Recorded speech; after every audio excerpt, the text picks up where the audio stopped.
दो रोटियों की बात। माही की शादी छोटी उम्र में हो जाती है। ससुराल आकर माही ससुराल में रम जाती है और ससुराल की सारी जिम्मेदारी संभाल एक अच्छी बहू बनने की कोशिश में लग जाती है। एक दिन अचानक रात के 10 बजे माही को उसकी माँ का फोन आता है। इतनी रात को माँ का फोन देखकर माही को डर लगता है और वो अपने सीने पर हाथ रखकर कहती है, इतनी रात को माँ का फोन, कुछ हुआ तो नहीं? माही डरते डरते फोन उठाती है। कोई बात तो नहीं हो गई ना माँ? माही के इतने कहने की देरी थी और उसकी माँ फूट फूट कर रोने लगती है।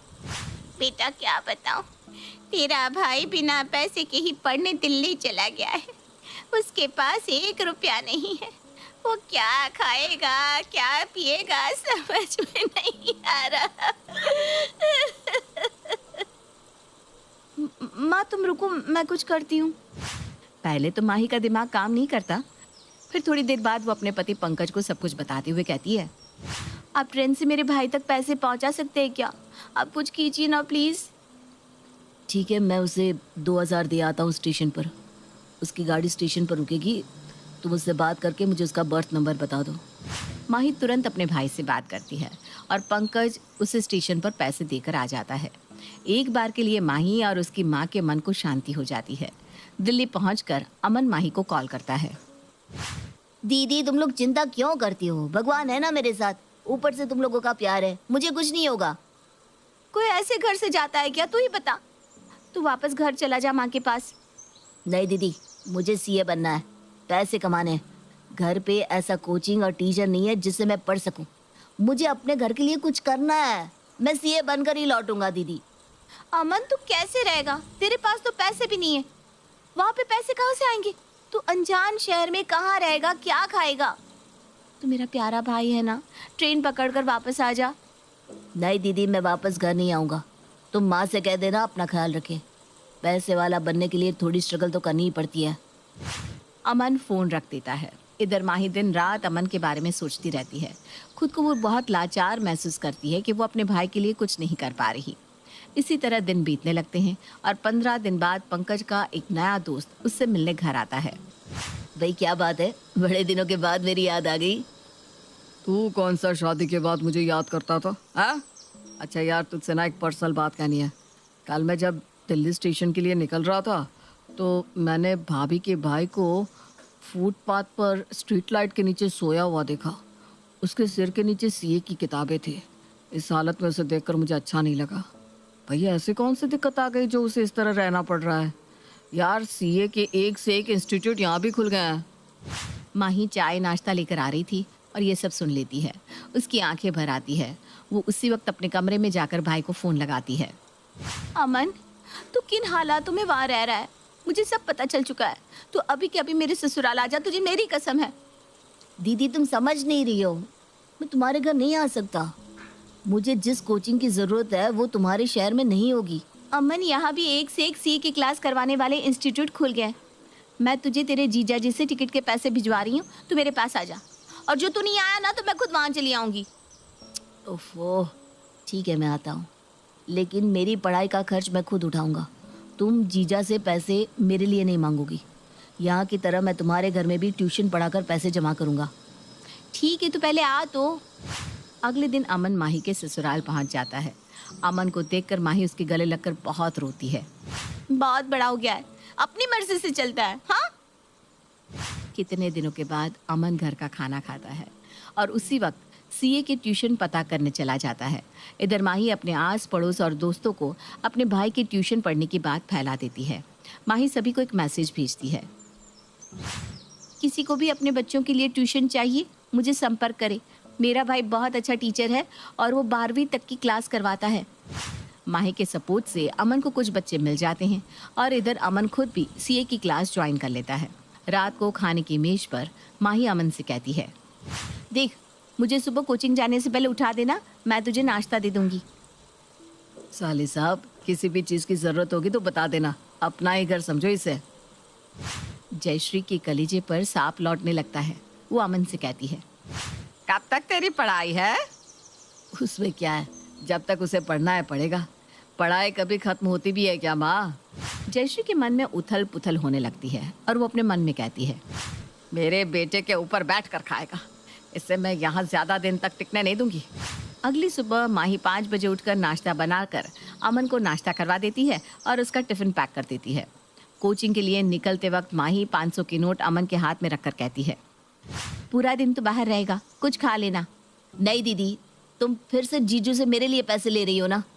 अरे ये मेरे पैसे हैं जो मैंने घर के खर्च में से बचाए हैं। तू सीधा रात को आएगा। अभी तेरे पास पैसे नहीं होंगे ना, चल मुंह बंद करके रख ली इसे। उधर अमन कोचिंग चला जाता है। इधर 9 बजे पंकज और जयश्री जब नाश्ते के लिए बैठते हैं तब मौका पाकर जयश्री पंकज से कहती है, बेटा संभाल कर, घर में साला और दीवार में आला बहुत खराब होते हैं, धीरे धीरे घर को खोखला कर देते हैं। माही ऐसे तो कभी 5 बजे उठती नहीं, लेकिन अपने भाई के लिए उठ गई। उसे इतने अच्छे से सारा नाश्ता कराया, उसके बाद भी उसके लिए टिफिन पैक करके देने की क्या जरूरत थी बता। ऐसे तो राशन बहुत जल्दी खत्म हो जाएगा, ऊपर से तुझसे छुपा कर पैसे दिए जा रहे हैं, पता भी है। ऐसा कुछ नहीं है माँ, एक आदमी कितना ही खा लेगा, कोई अपने पेट से ज़्यादा तो खा नहीं सकता। तुम इन सब बातों में ध्यान मत दो। दिन बीतने लगते हैं। जयश्री पंकज को भड़काने का एक भी मौका नहीं छोड़ती। इधर माही अपने भाई को सपोर्ट करने के लिए ऑनलाइन काम करना शुरू कर देती है। इसी तरह दिन बीतने लगते हैं और एक रोज जयश्री पंकज को अपने कमरे में बुलाकर कहती है, पंकज संभल जा, अभी भी वक्त है। मैं देख रही हूँ जब से अमन इस घर में आया है, माही घर से ज्यादा अमन में लगी रहती है। इस बार महीने भर का राशन 15 दिन में खत्म हो गया है।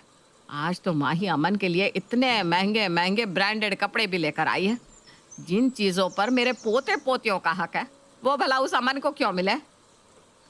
माँ, यही बात करने के लिए तुमने मुझे यहाँ बुलाया था? पंकज जयश्री की बातों को अनसुना कर देता है और इसी तरह 1 साल बीत जाता है। जयश्री के बर्दाश्त की हद पार हो जाती है और वो मौका पाकर पंकज से कहती है, 1 साल हो गया, अब ये जाएगा भी कि नहीं यहाँ से? तेरे सभी दोस्तों के बच्चे हो गए एक तुझे छोड़कर। जब तक अमन यहाँ से नहीं जाएगा तब तक माही बच्चा नहीं करेगी। अरे घर का खर्चा बढ़ता ही जा रहा है। जब देखो माही अमन को 500,000 देती रहती है। अपना कमरा तक साफ नहीं करता अमन, और तो और उसके जूते भी माही ही साफ करती है। शादी के बाद कौन अपने ससुराल को छोड़कर मायके वालों के लिए इतना करता है बता? देख लेना, एक दिन तू बहुत पछताएगा। आज तेरा साला आया है, कुछ दिन बाद तेरी सास आ जाएगी और तू कुछ नहीं कर पाएगा। इतने दिनों से जयश्री की बात सुनते सुनते अब उसे भी ये बात सही लगने लगती है। वो माही के पास जाकर उस पर चिल्लाने लगता है, तुम जब देखो अमन अमन करती रहती हो। अमन के अलावा इस घर में कोई और नहीं रहता क्या? तुम मुझसे अलग से पैसे ले लेती हो और घर के खर्च में से पैसे अलग से बचाकर अपने भाई को दे देती हो। इतना पैसा उसे किस लिए चाहिए? तुम मुझे रोड पर लाकर छोड़ोगी? लाखों खर्च कर दिए तुमने उस पर। वो तो लाट साहब की तरह रात को आता है और सुबह चला जाता है। बैठे बिठाए उसे सब कुछ मिल रहा है। आने दे उसे, आज नहीं छोड़ूंगा मैं। वापस फुटपाथ पर जाकर रहे। आप मेरे भाई के बारे में कुछ भी बोले जा रहे हैं। उसने कोई आपके पैसे नहीं लिए, वो खुद के पैसों से पढ़ रहा है। मुझे तुम्हारी बात नहीं सुननी।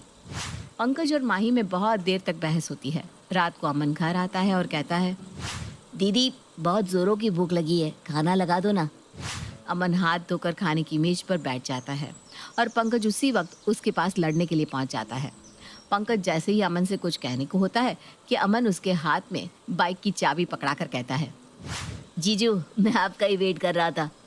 आज मुझे मेरी पहली सैलरी मिली है और उसी से मैंने ये बाइक आपके लिए ली है।